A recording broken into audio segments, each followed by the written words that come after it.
네, 반갑습니다. 우리 친구들 5월 24일, 5월에 이제 또 거의 마지막 주라고 할 수 있는 또 이제 마지막 주에 이제 큐티를 시작하는데요. 이번 한 주도 우리 친구들 집중해서 하나님의 말씀 잘 살펴볼 수 있었으면 좋겠습니다. 전세 잠시 기도하고 큐티 나눔 시작하도록 하겠습니다. 기도하겠습니다. 하나님 감사합니다. 참 이렇게 우리가 계속해서 출애굽기의 말씀을 묵상하고 있습니다. 하나님 우리 아이들에게 하나님 나라의 법을 알려주십시오. 그 나라의 법대로 살아갈 수 있는 우리 아이들 다 될 수 있도록 은혜를 더하여 주시옵소서. 예수님의 이름으로 기도드립니다. 아멘. 오늘 우리가 함께 큐티할 말씀은 출애굽기 21장 12절에서 19절까지의 말씀인데요. 전쌤이랑 같이 세 번 읽어보고 같이 또 이제 큐티 나눠 해보도록 하겠습니다. 12절입니다. 누구든 사람을 쳐 죽이는 사람은 반드시 죽여야 한다.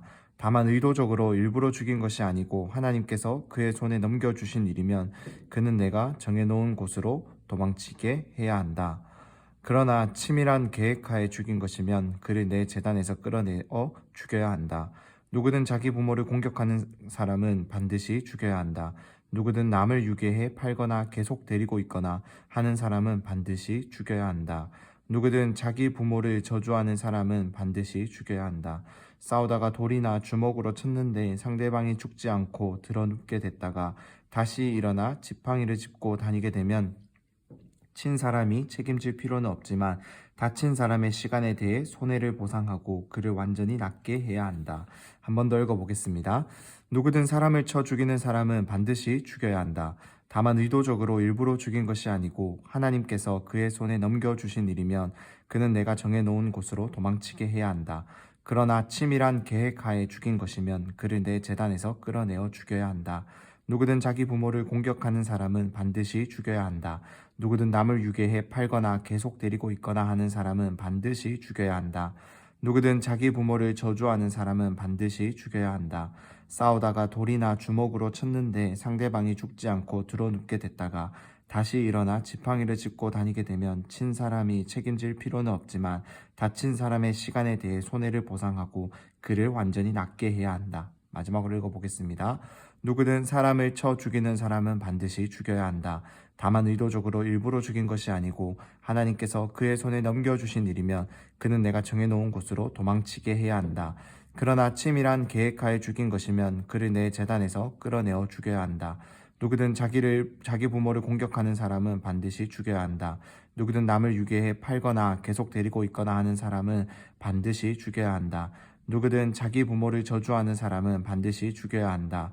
싸우다가 돌이나 주먹으로 쳤는데 상대방이 죽지 않고 드러눕게 됐다가 다시 일어나 지팡이를 짚고 다니게 되면 친 사람이 책임질 필요는 없지만 다친 사람의 시간에 대해 손해를 보상하고 그를 완전히 낫게 해야 한다. 아멘.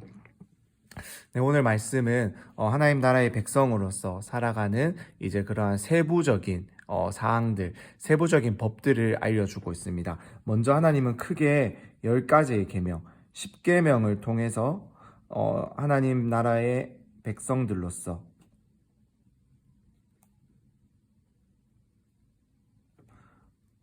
살아가는 기본 법을 알려주셨어요. 우리나라의 법에도 이제 최고법인 헌법이 있고 그 이후로 이제 세부적인 법이 있는 것처럼 이것은 거의 하나님 나라의 헌법과 같이 이 10가지의 계명을 이스라엘 백성들에게 알려주시면서 너희는 이 10가지의 계명을 꼭 지켜야 된다. 그리고 이 10가지의 계명을 이제 설명하며 그 안에서 살아가면서 이 수많은 이스라엘 백성들이 한 나라를 한 사회를 이루면서 살아갈 때 필요한 세부적인 법들을 하나님께서는 자세하게 알려주고 있다라는 거예요. 그 중에서 이제 오늘 본문에서 우리가 살펴보고 있는 법은 생명법이다라고 할 수 있어요. 생명법.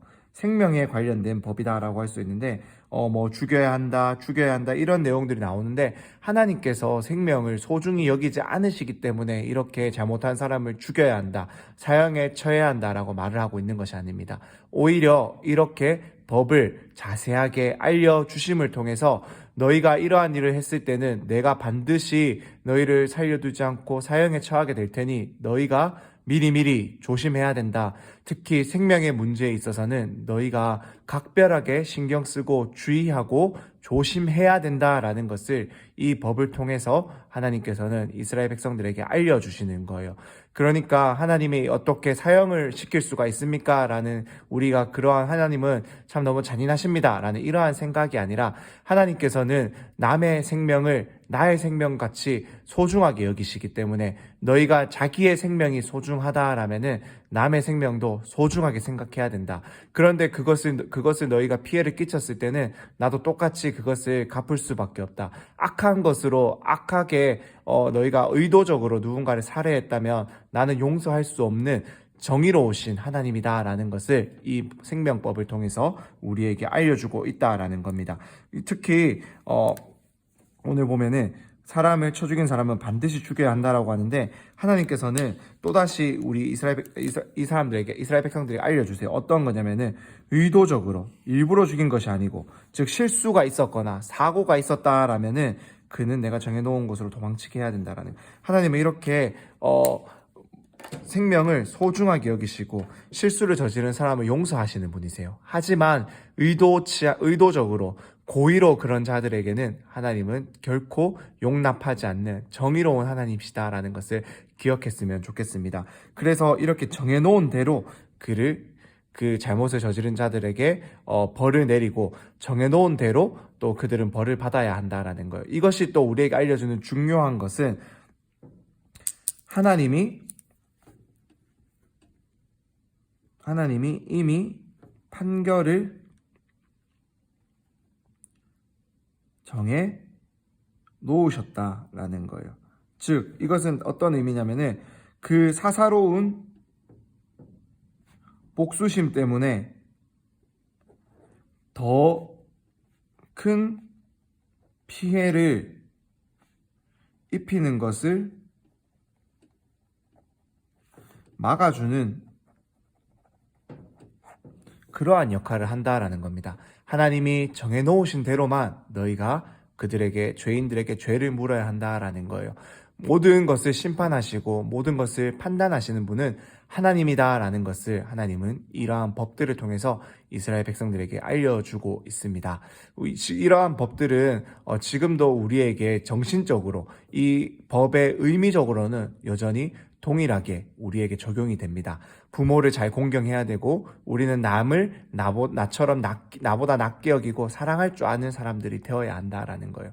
하나님께서 모두를 귀하고 사랑하시며 한 사람 한 사람들을 하나님이 지으셨기 때문에, 우리가 그 하나님이 지으신 다른 사람들도 사랑하며 섬기며 함께 살아갈 수 있는 그러한 넓은 마음을 다 가질 수 있어야 합니다.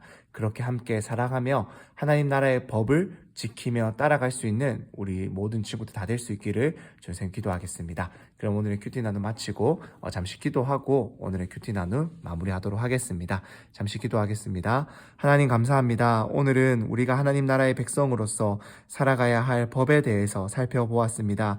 특히 생명법에 대해서 알려주신 하나님, 우리가 나의 생명이 귀한 것처럼 남의 생명도, 남들의 어떠한 인격도, 그 마음에 상처받는 것도 참 내가 아픈 것처럼 여기게 하시고, 그렇기 때문에 그 남을 나보다 낫게 여기며 소중히 여기며 사랑할 수 있는 자들 되게 하여 주시옵소서. 하나님이 이미 정해놓으셨기에 모든 것을 심판하시는 분은 하나님이심을 우리가 다시금 믿으며, 우리의 사사로운 감정, 그러한 복수심을 따라서 누군가에게 해코지를 하는 것이 아니라 하나님이 심판하여 주실 것을 기다리고 기도하는 그런 우리도 다 될 수 있도록 이 하나님의 생명법을 통해서 배우고 알게 하여 주시옵소서. 예수님의 이름으로 기도드립니다. 아멘.